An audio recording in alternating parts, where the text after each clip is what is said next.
भक्तजनों, माताओं, बहनों, सादर जय श्री कृष्ण। हमारे YouTube चैनल में आप सभी का बहुत बहुत स्वागत है। मैं हूं आपके साथ आचार्य धर्मेंद्र शास्त्री। सबसे पहले आपको और आपके पूरे परिवार को पितृपक्ष श्राद्ध पक्ष की बहुत बहुत शुभकामनाएं एवं बधाइयां। सभी पितरों का भरपूर आशीर्वाद आप सभी के जीवन पर बना रहे। आप सभी सुखी रहें, स्वस्थ रहें, व्यस्त रहें और मस्त रहें। भाद्रपद माह के शुक्ल पक्ष की पूर्णिमा से आश्विन माह के कृष्ण पक्ष की अमावस्या तक जो 16 दिन का समय होता है उसे पितृपक्ष कहते हैं। 16 श्राद्ध कहते हैं, श्राद्ध पक्ष कहते हैं तथा महालया श्राद्ध के नाम से भी इसे जाना जाता है।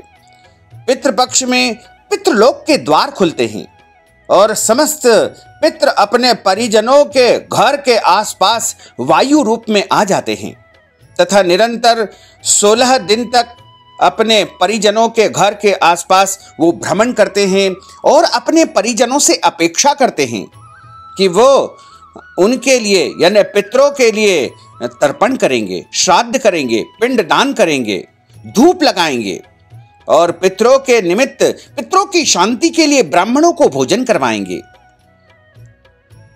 इसी अपेक्षा को लेकर के सभी पितृ अपने परिजनों के घर पर आते हैं और निरंतर वो इसी इंतजार में रहते हैं जब उनके परिजन उनके लिए धूप ध्यान करते हैं, श्राद्ध करते हैं, तर्पण करते हैं, पिंड दान करते हैं, जलांजलि प्रदान करते हैं, ब्राह्मणों को भोजन करवाते हैं, गरीबों एवं जरूरतमंद लोगों को दान पुण्य करते हैं तो पितृ बहुत प्रसन्न होते हैं तथा अपने परिजनों को भरपूर आशीर्वाद प्रदान करते हैं।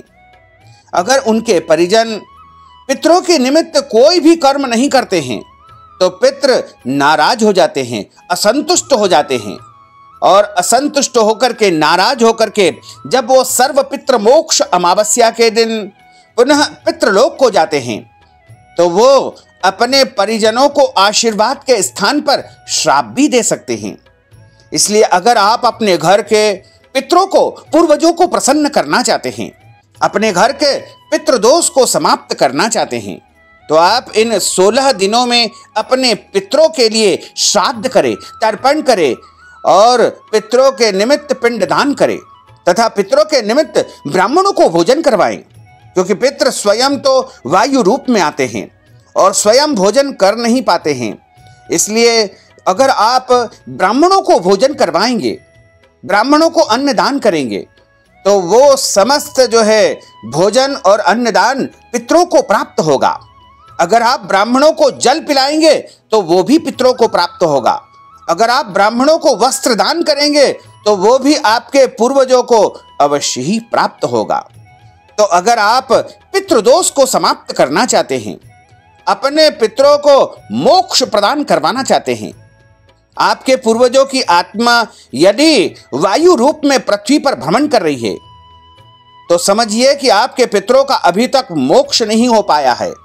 और अगर आपके परिजन आपके सपने में आते हैं, आपके मृत पूर्वज, आपके माता पिता की यदि मृत्यु हो चुकी है या फिर चाचा ताऊ की मृत्यु हो चुकी है, बुआ की मृत्यु हो चुकी है, मामा नाना या अन्य परिजन की किसी भी मृत्यु हो चुकी है, बहन की मृत्यु हो चुकी है और वो निरंतर आपके सपनों में आ रहे हैं तो आप समझ लेना कि उनका अभी तक मोक्ष नहीं हुआ है, उनकी गति नहीं हुई है और वो इस पृथ्वी पर आसपास इधर उधर मृत्यु लोक में वायु रूप में भ्रमण कर रहे हैं।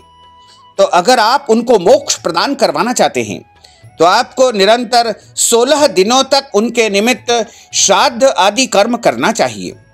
16 दिनों तक आपको श्रीमद् भगवत गीता का पठन पाठन या श्रवण करना चाहिए, भागवत जी का श्रवण करना चाहिए। हमारे धार्मिक ग्रंथों और पुराणों का भी इस दौरान आप पठन पाठन या श्रवण कर सकते हैं। लेकिन इन 16 दिनों में आपको 10 सितंबर से लेकर के 25 सितंबर तक निरंतर अपने पूर्वजों के निमित्त सबसे पहले आपको स्नान करके तीर्थ स्थल पर या पवित्र नदी में या अपने घर में स्नान करने के बाद आप उनके लिए जलांजलि प्रदान करें, जैसे तर्पण कहा जाता है। और प्रत्येक दिन मध्याह्न काल में उनके लिए गुड़, घी और बिना नमक की रोटी का भोग लगा करके उन्हें धूप लगाए। तथा आप अपने पितरों की तृप्ति के लिए ब्राह्मणों को भोजन करवाएं। आप अपने पितरों की तृप्ति के लिए चींटियों को आटा और शक्कर खिलाएं। आप अपने पूर्वजों की आत्मा की शांति के लिए कौवे को रोटी खिलाएं, कुत्ते को रोटी खिलाएं, गौ माता को गोग्रास देवे तथा जरूरतमंद या भिखारी को भी आप इस दौरान भोजन अवश्य कराएं। अगर आपके पूर्वजों की तिथि यदि आपको याद है तो उस दिन आपको उनके निमित्त तर्पण करके, पिंडदान करके श्राद्ध करना चाहिए तथा उनके लिए उनके नाम गोत्र से आपको ब्राह्मणों को भोजन अवश्य करवाना चाहिए, क्योंकि इस दिन आपके पूर्वज आपसे बहुत ज्यादा अपेक्षा करेंगे कि मेरे परिजन मेरे लिए कुछ तो करेंगे, मेरे लिए ब्राह्मणों को भोजन तक करवाएंगे, मेरे लिए पिंडदान करेंगे, तर्पण करेंगे, श्राद्ध करेंगे। और अगर आप अपने पितरों को प्रसन्न करते हैं तो समझिएगा कि आपके पितृदोष जल्द ही समाप्त हो जाएंगे और आपके घर में सुख, शांति, समृद्धि का वास होगा, क्योंकि जीवन में अधिकतर समस्याएं पितृदोष के कारण ही उत्पन्न होती है। घर में क्लेश होता है। घर के जो बच्चे हैं जिनका विवाह नहीं हो पाया है, उनके विवाह में रुकावट बार बार उत्पन्न हो रही है और आपके घर में आर्थिक समस्याएं हैं, कर्ज से आप ज्यादा परेशान हैं। इसके अलावा आपके घर में नौकरी, चाकरी, व्यापार, धंधा या फिर अन्य कई प्रकार की समस्याएं आपके परिवार को घेरे हुए हैं, तो आप निश्चित तौर से मान लीजिएगा कि आपके घर में बड़ा पितृदोष है और वह पितृदोष निरंतर बढ़ता ही जा रहा है। तो अगर आप इन सब परिस्थितियों का सामना कर रहे हैं तो आपको श्राद्ध पक्ष में अपने पूर्वजों को अवश्य ही प्रसन्न करना चाहिए। पूर्वजों के निमित्त आपको कर्म अवश्य ही करना चाहिए। प्रत्येक दिन जलांजलि दे और ब्राह्मणों को भोजन करवाएं, पिंड दान करें, तर्पण करें, श्राद्ध करें और जो भी आपसे बन सके वो कर्म आप पितृपक्ष में अवश्य करें। अगर कुछ और नहीं बन सकता है तो केवल ब्राह्मणों को आप भोजन अवश्य करा दीजिएगा। और अगर आप गौ माता को रोटी भी खिला देंगे तो भी आपके पितृ आपसे प्रसन्न हो जाएंगे। तो आप अगर अपने परिजनों की तिथि जानना चाहते हैं तो हम आपको बता दें कि आपके परिजन की यदि पूर्णिमा तिथि है तो आपको 10 सितंबर 2022 शनिवार के दिन उनका श्राद्ध करना चाहिए। अगर प्रतिपदा अथवा द्वितीया तिथि है यानी पड़वा या दूज तिथि है तो 11 सितंबर को पड़वा और दूज का श्राद्ध होगा तथा 12 सितंबर सोमवार को तृतीया यानी तीज तिथि का श्राद्ध होगा। 13 सितंबर मंगलवार को चतुर्थी का यानी चौथ का श्राद्ध होगा। 14 सितंबर बुधवार को पंचमी का श्राद्ध होगा। 15 सितंबर गुरुवार को षष्ठी यानी छठ का श्राद्ध होगा। 16 सितंबर शुक्रवार को सप्तमी का श्राद्ध होगा। 17 सितंबर को कोई भी तिथि मध्याह्न काल में नहीं होने से कोई तिथि का श्राद्ध नहीं है, लेकिन जो 16 श्राद्ध निरंतर चल रहे हैं वो इस दिन भी चलते रहेंगे, यानी श्राद्ध की तिथि रहेगी, इसलिए श्राद्ध कर्म इस दिन भी आप संपन्न कर सकते हैं। इसके अलावा 18 सितंबर रविवार को अष्टमी का श्राद्ध होगा। 19 सितंबर सोमवार को नवमी का श्राद्ध होगा। वहीं 20 सितंबर मंगलवार को दशमी का श्राद्ध होगा।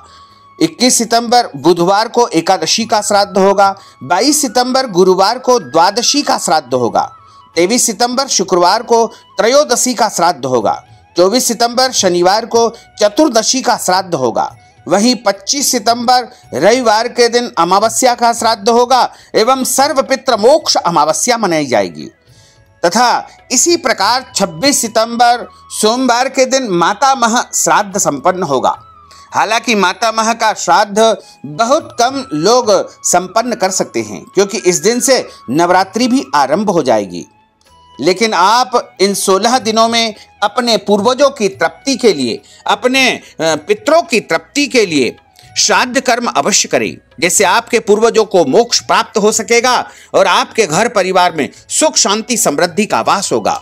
तो भक्तजनों, माताओं, बहनों, अगर आप हमारे माध्यम से अपने पितरों को प्रसन्न करना चाहते हैं, पिंड दान करवाना चाहते हैं, तर्पण करवाना चाहते हैं, ब्राह्मणों को भोजन करवाना चाहते हैं, ब्राह्मणों को वस्त्रदान आदि देना चाहते हैं, तो आप हमारे पेटीएम के माध्यम से, गूगल पे के माध्यम से, फोन पे के माध्यम से, अकाउंट नंबर के माध्यम से या फिर व्हाट्सएप पेमेंट के माध्यम से नगद राशि पहुंचा करके पितृपक्ष का संपूर्ण पुण्य लाभ आप प्राप्त कर सकते हैं।